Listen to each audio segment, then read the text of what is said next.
Women participation in politics has for a long time been a topic of debate, as various women groups have been calling for the adoption of more women for electoral processes as one way of ensuring that the country's 2030 agenda of achieving gender equality is actualized. Sustainable Development Goal number 5 speaks to achieving gender equality and empowering all women and girls by the year 2030. In this vein, the Zambia National Women's Lobby has called for all political parties to heed calls to adopt more women for electoral processes during the 2021 general elections.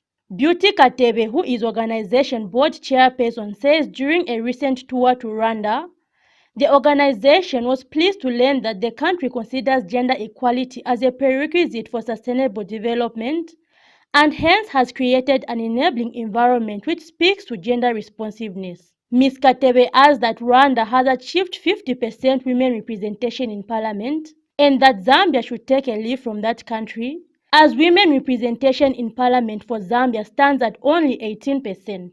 We engage political party leaders at all times, and unfortunately we get the lip service as we engage them. Some of them promise us even the 50% adoption of women. When it's time for adoption and you see the adoption list, only 10% of women have been adopted. Unfortunately, there is no legal framework that backs the lobby to go and say, this is what you said, why have you done it the other way? So we depend on the political party political will. If they don't have the will, then we are doomed.